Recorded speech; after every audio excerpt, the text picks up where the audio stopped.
بسم الله الرحمن الرحيم. الحمد لله والصلاة والسلام على رسول الله وعلى آله وأصحابه أجمعين ومن تبعهم بإحسان إلى يوم الدين. دوستان عزیز، سروران گرامی، السلام علیکم و رحمت الله و برکاته. در خدمت شما عزیزان قرار داریم در رابطه با مسائل جهان و شگفتی های آن، آفرینش و شگفتی های آفرینش الهی. هدف ما دوستایی است که ما مسلمانان چگونه بتوانیم ایمان خود را تقویه بکنیم و در مخلوقاتی که در چهاربر ما قرار دارد دو باندیشیم تا عظمت خالق مخلوق را بشناسیم و در ایمان خود بافزاییم. این هدف برنامه های ماست دوستان. قسمی که پیامبر صلی الله علیه وسلم فرمودن ایمان انسان ها هم یا قلب های انسان ها هم زنگ میزند همانند آهن. وقتی که آهن زنگ میزند به ایمان است که آهسته آهسته او را به سوی خرابی میکشاند. قلب های انسان ها هم زنگ میزند، ولی صیقل نمودن قلب ها توسط اندیشیدن در جهان، توسط شناخت عظمت و بزرگی خداوند متعال هست. خداوند متعال یکی از حکمتهایش این هست که انسان از عقل خود کار بگیرد و در این جهان باندیشد.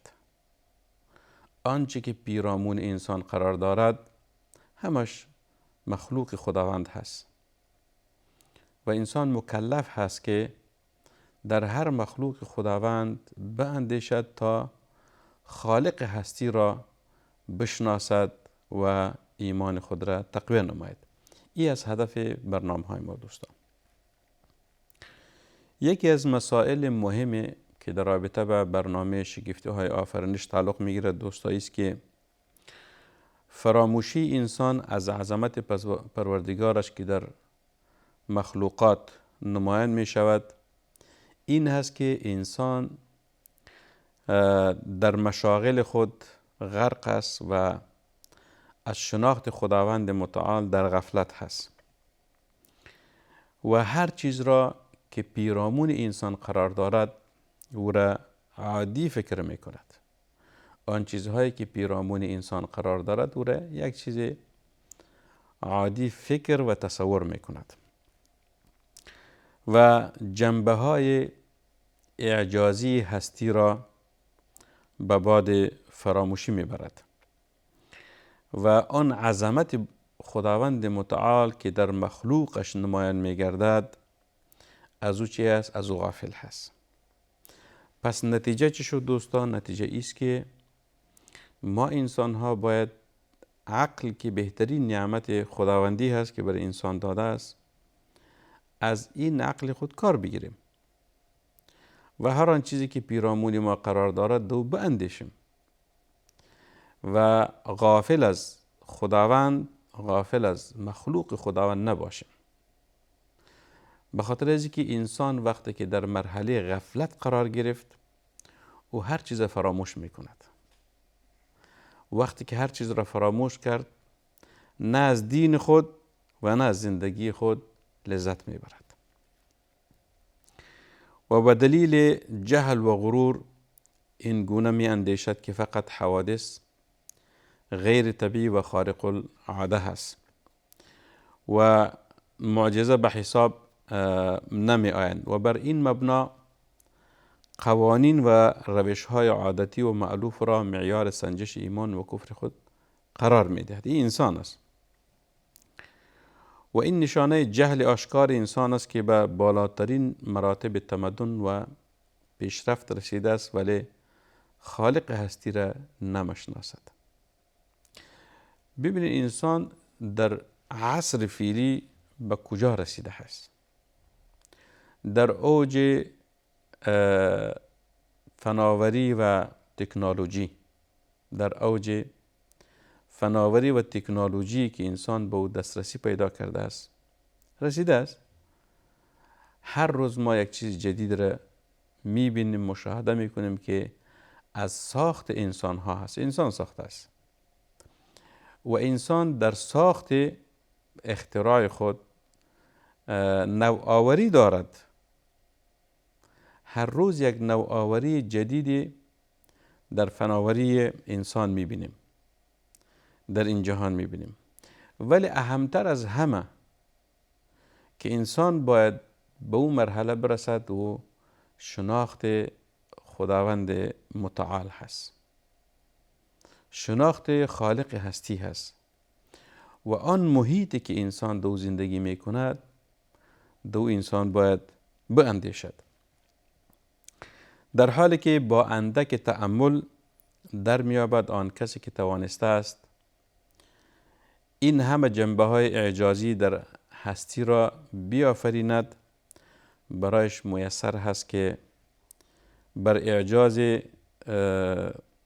آن بیفزاید و یا تبدیل و تغییر را در او ایجاد بکند.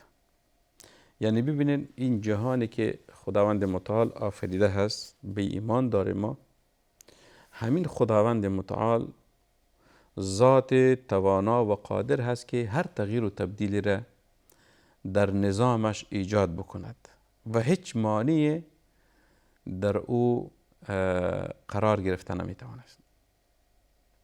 مثلا ببینین یکی حالت طبیعی کائنات هست، مخلوقات خداوندی هست و یکی تغییرات غیر مألوف هست که او را ما در برنامه های قبلی هم اشاره کردیم که او را معجزه ها میگوین.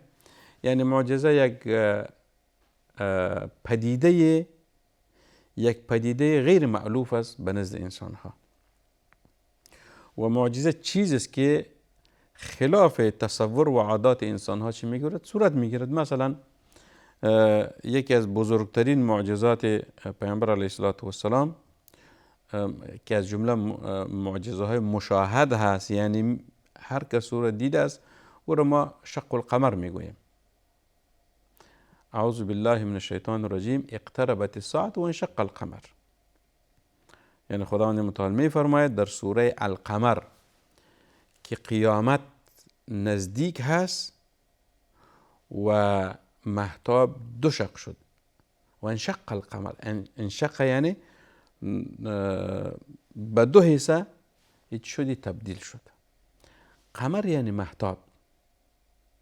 این قرص مهتابی که در شب طلوع میکند هر کس رو میبیند، وقتی که قریش یا مشرکین مکه از پیامبر علیه السلام بارها خواستند که دلیل حسی به خاطر اثبات رسالتش برشان تقدیم نماید، یکی از دلایل حسی غیر مألوف همین موضوع شق القمر بود.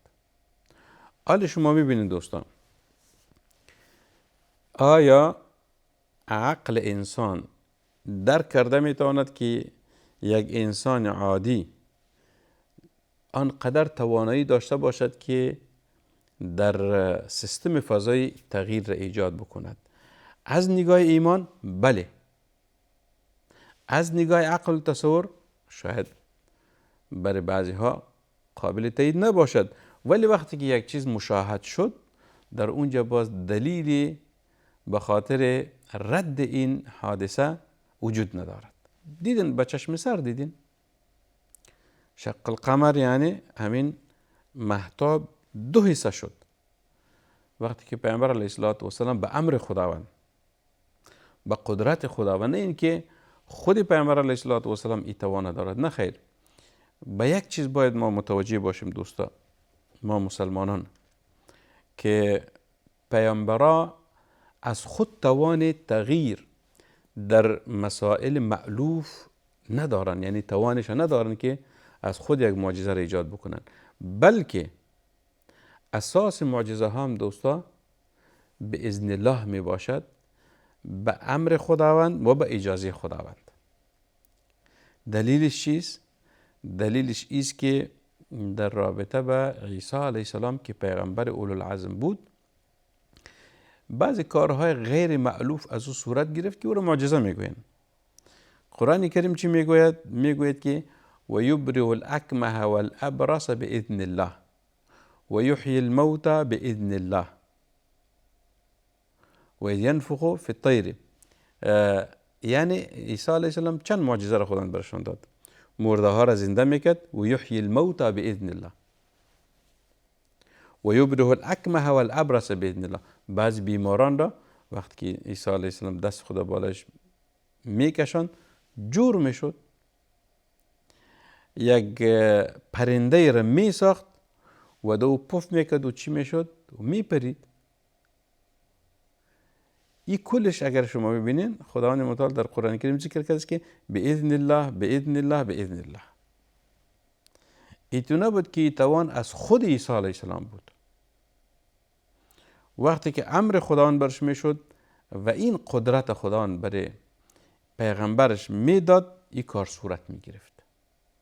نه که هر وقت مثلا پیغمبر بخواد کار شود، بلکه اینجا رابطه پیغمبر با خداوند متعال هست و خداوند خالق هستی هست و خداوند هر تغییری که بخواد در جهان ایجاد کرده میتواند، به خاطر از که خداوند قسمی که آغاز این هستی را به قدرت لایتناهیش صورت داده هست، میتواند که هر تغییر و تبدیل هم در این جهان چی بکند؟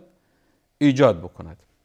حتی ببینید دوستا، برخی از دانشمندان غربی میگویند که آن قدرتی که بر خلقت جهان توانا بوده، بر حذف یا اضافه برخی اجزای آن نیز توانایی دارد.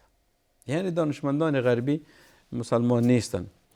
ببینید انسان من حیث انسان خداوند برشان یک نوع توانایی عقلی داده است که بعضی ها از عقل خود استفاده میکنند، ولو که مسلمان نیستند.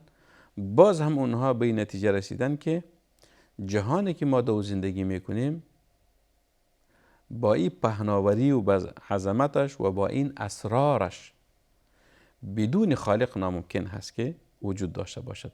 لذا دانشمندان غربی چی میگوین؟ آن ذاتی که این جهان آفریده است میتواند که دو هر تغییر را هم چی بکند؟ ایجاد بکند. بر حذف از او یا اضافه از او چی میشود؟ یعنی توانایی دارد. همچنان دوستا ببینین جهان وجود نداشت در ابتدا. ما به ایمان داریم جهان وجود نداشت. اولین چیزی که وجود داشت ذات خداوند بود. هو الاول والآخر. باز علماء عقیده چی میگوین؟ هو الاول وليس قبله شيء و هو الآخر وليس بعده شيء. الاول یعنی خداوند اول بود، هیچ چیز نبود در جهان. نه آسمان بود، نه زمین بود و نه دیگر کائنات بود. پس خداوند هر چیز آفرید. والذی خلق السماوات والارض فی 6 ایام ثم استوى علی العرش. خداوند ذاتی است که در 6 روز آسمان ها و زمین آفرید. یعنی به این معنی که قبلا وجود نداشت. نه آسمان ها وجود داشت نه زمین وجود داشت، بلکه خداوند را چی کرد؟ آفرید. مثل که در دیگه آیت می فرماید که بدیع السماوات والارض. بدیع در زبان عربی چرا میگوید؟ یعنی از ابداع گرفته شده است. یک نوآوری، یک چیز جدید را خداوند متعال آفرید. بدیع السماوات والارض. ابداع، مبدع، این چیز این واژه های قرآنی هست که هر واژه قرآن یک معنای خاص را دارد. پس خداوند متعال میگه جهان آفرید در حالی که این جهان وجود نداشت، بلکه خداوند آن را آفرید. و اگر به شخص منکر معجزات گفته شود که جهان دیگر در حال پیدایش است که چنین و چنان باشد، فوراً در پاسخ میگوید که این کار غیر ممکن هست و غیر قابل تصور هست و شدیدتر از معجزات به این کار آن میپردازد. مثلا اگر به انسان عصر فعلی در رابطه به جهان دیگر ما یک از او بپرسیم که شاید یک جهان دیگر ایجاد شود که چنین و چنان صفات داشته باشد، انسان در حالت طبیعی را نمیپذیرد، میگوید که ناممکن هست که یک جهان به شکل به این صورت دوباره ایجاد شود و این مواصفات داشته باشد. ولی انسان به چیزی که پیرامونش قرار دارد به او ایمان دارد، هست، هر چیز هست. مثلا چیزی که فعلا پیرامون ما قرار دارد، دوستا ببینید آسمان ها هست، همگی او را میبینه. شب در آسمان ها مهتاب است، او را هر کس میبینه. ستاره ها او را میبینه، زمین میبینه، بالای زمین کوه ها را میبینه، دریاها را میبینه، در کوه ها درخت ها را میبینه، پرنده هاست، حیوانات است، حشرات است. این همون کائنات است که یا مخلوقات است که انسان را میبیند و از او منکر شده نمیتواند. یعنی امکان انکار از آن چیزهایی که پیرامون انسان قرار دارد ناممکن است. میبینه هر چیزه، وقتی که میبینه دیگه از او جای انکار نیست. ولی اگر انسان تصور کنه در رابطه با یک جهان دیگری، که اگر برای انسان عصر فعلی بگویی که یک جهان دیگری هم به وجود می آید که چنین و چنان صفات دارد، او برای انسان قابل پذیرش نیست، قابل پذیرش نیست. لذا مشرکین وقتی که معجزات می دیدن عاجل انکار می کردن. مثلا در قدیم زمان هر پیغمبری که آمد معجزه تقدیم کرد، قومش او را چی کرد؟ اول از نبوت و رسالتش منکر بودن. وقتی که معجزه آمد او را متهم به چیز دیگری کردن. گفت که این ساحر هم هست. ساحر چی مانا؟ یک کار غیر مألوف انجام میدهد. یعنی ببینید تصور انسان یا عقل انسان که چقدر در بعض اوقات درکش چی است؟ درکش خیلی ضعیف هست. خب میبینید این مشاهد است. وقتی که پیغمبران معجزه را تقدیم میکردن، باز میگفتن این سحر است. باز میگفتن که اینها بالای ما چی کردن؟ بالای ما سحر کردن. در حالی که این سحر نبود، این چی بود؟ واقعیت بود. یعنی معجزه های پیغمبران چیست؟ یک واقعیت هست و واقعیت انکار ناپذیر. لذا مؤمنان وقتی که معجزات پیغمبران را میدیدن عاجل او را تصدیق میکردن و از انکار از او چی میکردن؟ جلوگیری میکردن. میگفت صحیح است، ما وقتی که به رسالت این پیغمبر ایمان داریم، پس بدون شک معجزاتی که از این پیغمبر صورت میگیرد به او هم ما معتقد هستیم، ایمان داریم و مؤمن بهی ماست. این بود تصور عام دوستان عزیز در رابطه به جهان و شگفتی های آفرینش خداوند در این جهان. خداوند متعال برای ما شما ایمان واقعی را نصیب بکند و از تزلزل و شک در ایمان ما را نجات دهد. و صلی الله و سلم و بارک علی سیدنا و نبینا محمد صلی الله علیه وسلم.